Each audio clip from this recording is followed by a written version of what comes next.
हाँ जी, तो स्टूडेंट्स अस्सलाम वालेकुम। ये रही आपकी प्रॉब्लम 2/18 जिसके अंदर वो कह रहा है determine the scalar component R A and R B, यानी कि हमने स्केलर कंपोनेंट आर ए और आर बी को फाइंड आउट करना है किसके, फोर्स आर के। तो ये देखें फोर्स आर जो है वो इस साइड पे लग रही है और ये उन्होंने मेंशन आउट किया हुआ है that is your A point, that is your B point.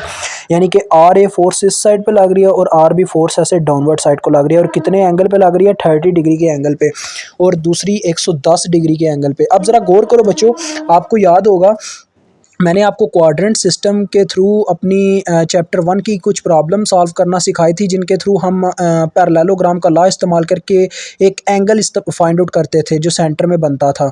तो वही यहाँ पे आपको फाइंड आउट करना होगा। अब ज़रा गौर करो ये कैसे मतलब सिस्टम बन रहा है, इस तरीके से है। ये देखें, ये कुछ अच्छे तरीके से यहाँ पे ड्रा नहीं हुआ। ये देखो, ये मेरा वाई है, that is my Y, that is my Y prime. और ये मेरा एक्स है और ये देन मेरा सेकंड, ये एक मिनट, ये मेरा एक्स है, that is my positive x axis, that is my negative x axis, यानी कि एक्स प्राइम। अब आप सभी जानते हैं, ये ज़रा देखें, अगर हम एंगल्स को ज़रा नापें तो ये अपना ये जो ए है, ये ए आपका देखें फर्स्ट क्वाड्रेंट में आ रहा है, ये तो 30 डिग्री ही है। लेकिन ये जो अपना बी है, बी ये 110 डिग्री, ये मेन लाइन से देखें नीचे है, मेन लाइन से 110 डिग्री पीछे है। यानी कि 360 डिग्री में से अगर मैं 110 डिग्री माइनस करूं तो मुझे इसका एग्जैक्ट एंगल का पता चल जाएगा, यानी ये कहाँ पे लाई कर रहा है। ठीक है, और ये एक रॉड लगा हुआ है, ये किसी एक मतलब कंपोनेंट के साथ ही आगे रॉड लगा हुआ है, तो ये इस तरह से ऑसिलेट कर रहा है, ये हमें ये कहना चाह रहे हैं। तो टेंशन न ले, मैं आपको अभी समझाता हूँ हम इसको कैसे सॉल्व करते हैं अपने मेन रजिस्टर पर जाके। तो मेरे ख्याल में तो हमें डायरेक्ट वहीं पे मूव करना चाहिए। तो हम पता क्या ड्रा करेंगे, सिर्फ ये ए एक्सिस को ड्रा करेंगे, बी एक्सिस को ड्रा करेंगे, यानी इन लाइंस को, और ये तीसरी लाइन को ड्रा करेंगे, आर की लाइन को। ठीक है, देन बाकी का सॉल्व करेंगे। तो चले आए, चलते हैं अपने रजिस्टर की जानिब। और स्टूडेंट्स आप देख सकते हो मैंने उन्हीं लाइंस को ड्रा किया जो आपको मैं बता रहा था। जैसा कि मैंने आपको बताया, ये असल में यहाँ पे 0 डिग्री भी बनता है, 360 डिग्री भी बनता है मैथ के अकॉर्डिंग, जैसा कि हमें मैथ बताता है। अब आप सभी जानते हो यार, ये अब आपको पता है, उसने बोला ये कंपोनेंट्स थे ए और बी के ऊपर, आर ए और आर बी, यानी यहाँ पे मेरा आर ए कंपोनेंट है, that is my R A, that is my R B. ठीक है, ये वो कहना चाह रहा था। अब मैं आपको बाकी की बातें भी समझाता हूँ, ज़रा गौर कीजिएगा, इन बातों को समझिएगा, क्योंकि ये आपके बेसिक्स हैं। इनको अगर आप नहीं समझेंगे कि तो आगे जाके मार ही खाओगे यार, फिर मैं कुछ नहीं कह सकता। ठीक है, तो ये बेसिक्स चीज़ें हैं, देखिएगा ज़रा।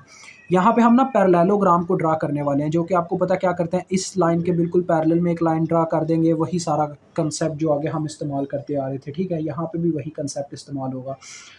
तो ज़रा गौर कीजिएगा, जैसा कि मैं आपको यहाँ पे एंगल निकालना बताता होता हूँ, ये आपको पता है यहाँ पे असल में क्या होता है कि एक पूरा चक्कर, यानी कि एक पूरी ऑसिलेशन मुकम्मल होती है 360 डिग्री की। यहाँ पे 0 डिग्री भी होता है, 360 डिग्री भी होता है। अभी तो ये 360 डिग्री है, और ये जो आपका बी है ये चौथे क्वाड्रेंट में लाई कर रहा है। और चौथे क्वाड्रेंट में चेक करने के लिए कितना इसका बनता है, हम 360 डिग्री में से इसका एंगल माइनस करेंगे तो हमें पता चल जाएगा इसका एंगल कितना है यहाँ पे। ठीक है, 360 में से देखो बच्चों, मैं 110 डिग्री माइनस करता हूँ तो मुझे पता चल जाएगा ये कितना है। देखो 250 बता रहा है, ये 250 डिग्री पे एंगल है इसका। ये बी जो है ये 250 डिग्री पे, ना कि 110 10 डिग्री पे। ये यानी कि अगर मैं रोटेशन करता हूँ ना क्लॉकवाइज तो बनता है 250 डिग्री, लेकिन इसने उल्टी डायरेक्शन में रोटेशन करके, यानी एंटी क्लॉकवाइज, तो इसको 110 डिग्री दे दिया हुआ है। सॉरी, क्लॉकवाइज तो ये रोटेशन, ये क्लॉकवाइज, सॉरी क्लॉकवाइज इसने रोटेशन करके 110 डिग्री दिया हुआ है, जबकि हम एंटी क्लॉकवाइज करते हैं। ठीक है, पॉजिटिव एंगल के लिए। तो देखो बच्चों, सिंपल है, आपको समझाने के लिए यहीं से बताता हूँ। अगर मैं यहाँ से लेके, ये सॉरी, यहाँ से लेके इस जानिब से इस तरफ आता हूँ, यानी इधर से मूव करता हुआ इधर तक आता हूँ, तो ये बनता है टोटल यहाँ पे आके एंगल 250 डिग्री। ठीक है, ये इतना बनता है। लेकिन अगर मैं इधर से इधर जाता हूँ तो ये बनता है 110 डिग्री, समझ गए। लेकिन असल हमारी मूवमेंट ये होती है इस तरफ से इस तरफ। ठीक है, तो 250 डिग्री आपको मिल गया। अब आपको पता है इसके बाद आपने क्या करना होता है, इसको उठा के आप यहाँ पे ड्रा करोगे, इसके बिल्कुल पैरेलल में इसको ड्रा करोगे। तो ये मैं इसके पैरेलल में इसको ड्रा करने जा रहा हूँ, ये देखें, ये मैंने इसको इसके पैरेलल में ड्रा कर दिया। ठीक है, देन इसके पैरेलल में इसको ड्रा करूँगा, यानी हर वेक्टर जो आपका वेक्टर है, जैसे ये आर ए है, आर ए को इसके पैरेलल में आर ए को ड्रा करूँगा ऐसे। ये देखिए यहाँ पे आर ए ड्रा हो गया आपका। अब यहाँ पे ये जो आपका ये पॉइंट बना ना, इस पॉइंट पे आप इसको मिलाएंगे तो आपका असल में आर बन रहा होगा। लेकिन आर तो आपका यहाँ पे उसने पहले से ही दे दिया हुआ है, हमें यहाँ पे ये लाइन मिलानी चाहिए थी।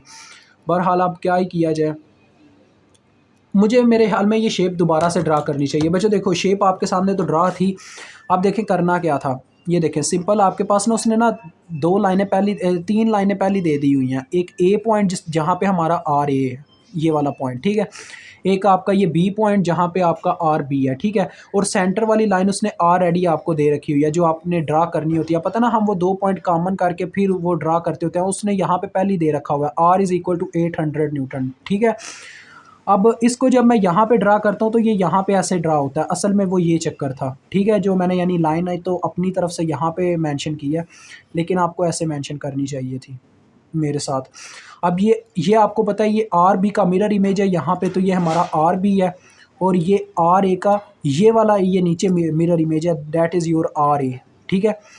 और एंगल्स जैसा कि मैंने बताया ये आपका 30 डिग्री है जो कि आपके आर ए का एंगल है 30 डिग्री, और ये आपके आर बी का एंगल है जो कि 110 डिग्री बनता है अगर हम यहाँ से मूव करके इस तरफ आएँ, लेकिन असल इसका एंगल मैंने आपको बता दिया 250 डिग्री बनता है। अब आपको ये मालूम करना होगा ये जो इनके दरमियान कॉमन पॉइंट्स बन रहे हैं, एक तो यहाँ पे कॉमन पॉइंट बन रहा है और एक ये कॉमन पॉइंट बन रहे हैं, यहाँ पे कितना एंगल बनता है ये आपको मालूम करना होगा। यानी यहाँ पे कितना एंगल है और यहाँ पे कितना एंगल है ये आपको मालूम करना होगा। जितना एंगल यहाँ पे होगा उतना ही बच्चों यहाँ पे होगा। ये आपको याद होगा मैंने आपको तरीका बताया था कैसे पता चलता है। ये देखो जितना एंगल आपके पास यहाँ पे आ जाता है ना, यानी कि मेन आपने अपना जैसे ये आर बी का मेन एंगल आपने पता कर लिया 250 डिग्री है, जब आपने इसको उठा के यहाँ पे ड्रा किया 250 डिग्री, तो इस 250 डिग्री में से ये आर ए का एंगल माइनस हो जाएगा। 250 में से कितना माइनस होगा 30, तो देखो हम 250 में से माइनस करेंगे 30 को, देन आगे जो भी आपके पास आंसर आता है उसमें से आपने हमेशा 180 माइनस कर देना होता है। तो इसमें से मैं 180 को माइनस कर दूंगा, तो चाहे आपका एंगल माइनस में आ रहा है या पॉजिटिव में आ रहा है आपने लिखना पॉजिटिव में ही है। वो आपको एंगल दे रहा होगा इस पॉइंट का, तो ये कितना आ रहा है 40 आ रहा है, यानी कि आपके पास ये 40 डिग्री के बराबर है ये दोनों तरफ, जिसको हम बीटा असल में बीटा के नाम से जानते होते हैं। ये बीटा है आपका, ठीक हो गया बच्चों। अब आपको बीटा पता चल गया, आपको आर की वैल्यू पता है, बीटा की वैल्यू पता है, ये एंगल्स पता है, लेकिन आर ए और आर बी नहीं पता, इन्हीं को आपने मालूम करना है। और देन फाइनली जाके आगे जाके आर के आपने मेन पॉइंट को मालूम करना होगा, प्रोजेक्शन को। तो अब मैं यहाँ पे इस्तेमाल करने जा रहा हूँ लॉ ऑफ साइन को। लॉ ऑफ साइन आप जानते हैं होता क्या है, law of sine parallel line के एंगल को साइन वाले फॉर्म में लेता है।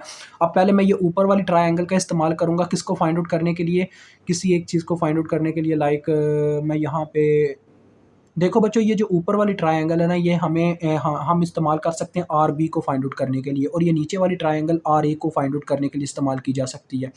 तो ये देखो ऊपर वाली ट्रायंगल मैं यहाँ पे ड्रा कर लेता हूँ अलहदा से, ठीक है, समझने के लिए। ये देखें ये मैंने ड्रा कर ली, ये हमारा आर है जिसकी वैल्यू हमें पता है 800 न्यूटन है, ठीक है। इसके बिल्कुल पैरेलल में यहाँ पे जो हमारा एंगल है वो बीटा है जो कि 40 डिग्री के बराबर है, हमें इस चीज़ का भी पता है, बीटा = 40 डिग्री। और यहाँ पे आपको पता है ये हमारी लाइन आर ए की लाइन है, ये हमारी आर बी की लाइन है जो कि मतलब हमारे मिरर इमेज से आई हुई है यहाँ पे आर बी, और यहाँ पे जो एंगल है वो भी हमें पता है 30 डिग्री। अब आपको पता है लॉ ऑफ साइन करता क्या है। लॉ ऑफ साइन बच्चों ये कहता है कि ऊपर मैग्नीट्यूड नीचे साइन ऑफ एंगल। वो कैसे होता है देखो, अगर मैं यहाँ पे आर बी लिखता हूँ, यहाँ पे अगर मैं आर बी लिखता हूँ तो बटे में क्या आएगा, बटे में आएगा आर बी के उसके पैरेलल में जो आ रहा है एंगल वो साइन के साथ आएगा, यानी ये इसके पैरेलल में आ रहा है 30 डिग्री, तो 30 डिग्री हमारे पास आ जाएगा बटे में हमारे पास आ जाएगा यहाँ पे बटे में साइन ऑफ 30 डिग्री, इसके बटे में आ जाएगा, ठीक है। इसी तरीके से बच्चों आप देखो मैं आर ए तो ले नहीं सकता क्योंकि आर ए के सामने जो एंगल है उसका मुझे पता ही नहीं, यहाँ पे जो एंगल है उसकी वैल्यू पता ही नहीं, यानी आर ए के पैरेलल में जो एंगल है उसकी वैल्यू पता ही नहीं, तो ये मेरे किसी काम का नहीं आर ए वाला। लेकिन आर मेरे काम आ सकता है क्योंकि मुझे आर की वैल्यू भी पता है और आर के पैरेलल में जो एंगल है उसका भी पता है, तो ऊपर आ जाएगा आर और बटे में वो साइन के साथ वो एंगल आ जाएगा जो उसके पैरेलल में है, उसके पैरेलल में बीटा वाला एंगल है तो यानी 40 डिग्री आ जाएगा डायरेक्ट। वैसे 40 डिग्री ना पुट करो, पहले बीटा ही मेंशन करो। अब हमें यहाँ से आर बी की वैल्यू को मालूम करना है, तो देखें आर बी इधर ही रह जाएगा, ठीक है बच्चों, और ये साइन 30 डिग्री उधर जाके मल्टीप्लाई हो गया इसके साथ। देखें आर की वैल्यू कितनी थी 800, ऊपर आ गया 800 और साथ में साइन 30 डिग्री और बटे में आ गया साइन 40 डिग्री। इसको ओवरऑल सॉल्व करो और आपको फाइनली मिल जाएगी आपके आर बी की वैल्यू, ठीक है। तो इसको मैं सॉल्व करता हूँ, रुके। तो ये बच्चों मेरे पास इसका आंसर आ रहा है 622.3, और ये एक फोर्स थी, फोर्स आपको पता है न्यूटन में होती है, तो ये न्यूटन में आपका आएगा, ठीक है। अब आर ए को मालूम करने के लिए देखो, ऊपर वाली ट्रायंगल का मैंने इस्तेमाल किया तो मुझे आर बी मालूम हुआ, तो नीचे वाली ट्रायंगल अगर मैं इस्तेमाल करूँगा मेरे ख्याल में मुझे आर ए मालूम हो जाएगा। तो अब ये नीचे वाली ट्रायंगल को मैं अलहदा से ड्रा करता हूँ आपको समझाने के लिए। ये देखें नीचे वाली ट्रायंगल किस तरीके से, ये मेरा आर है पहले ऊपर वाली लाइन, फिर ऐसे एक टेढ़ी लाइन है आर ए के लिए, ये मेरा आर ए है, और देन ये एक डॉटेड लाइन है हमारी किसकी, ये लाइन है आर बी की, या ये मेरी आर बी की लाइन है, ठीक है। डैट इज़ माई आर जो कि 800 न्यूटन के बराबर है, ये मेरा आर बी है, और ये मेरा आर ए है। आर ए के बिल्कुल सामने जो एंगल है वो 110 है, और ये मेरा 40 डिग्री यानी कि मेरा बीटा है, beta is equal to 40 degree, और ये मुझे पता ही नहीं है। अब देखें यहाँ पे भी लॉ ऑफ साइन अप्लाई करें तो आर ए को मालूम किया जा सकता है। देखें कैसे, आर ए के पैरेलल में जो एंगल है उसकी वैल्यू मुझे ऑलरेडी पता है, तो मैं यहाँ पे लगा सकता हूँ, यानी R A divided by sine of 110 degree, ठीक है, विच इज़ इक्वल टू, देखो बच्चों आर ए के पैरेलल में मुझे एंगल पता था, आर बी के पैरेलल में जो एंगल आ रहा है उसका मुझे नहीं पता, तो मैं आर बी का इस्तेमाल नहीं कर सकता, लेकिन आर का इस्तेमाल कर सकता हूँ क्योंकि आर के पैरेलल में जो एंगल है मुझे उसका पता है। तो यानी यहाँ पे फार्मूला बनेगा R divided by sine of 40 degree, यानी आप इसको साइन ऑफ बीटा पहले लिख लो। अब यहाँ पे भी वही होगा, देखो आर ए इधर ही रह जाएगा, और यहाँ पे आर के साथ ये टर्म जाके मल्टीप्लाई होगी, आर की वैल्यू आप जानते हैं 800 है, साइन ऑफ 110 डिग्री मल्टीप्लाई होगा और बटे में आ जाएगा साइन ऑफ 40 डिग्री। इसको सॉल्व करके देखते हैं कितना बनता है।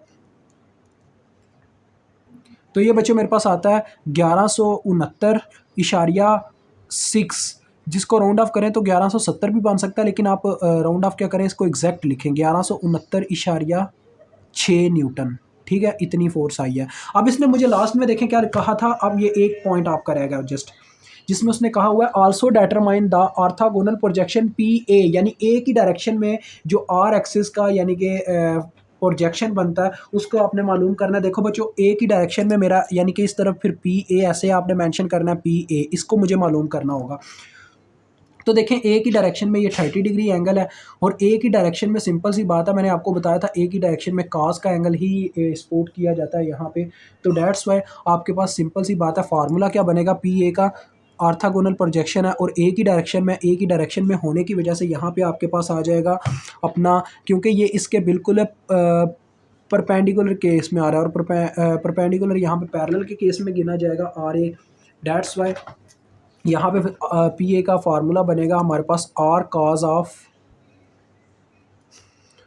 अपना 30 डिग्री एंगल, देखो ना यहाँ पे 30 डिग्री एंगल आ रहा है, तो आर की मैग्नीट्यूड पुट होगी जो कि 800 है, आप देख ही सकते हो 800 कॉज ऑफ 30 डिग्री। इसको सॉल्व करेंगे फाइनली आपके पास पी ए आ जाएगा, जो फाइनल आपने फाइंड आउट करना है।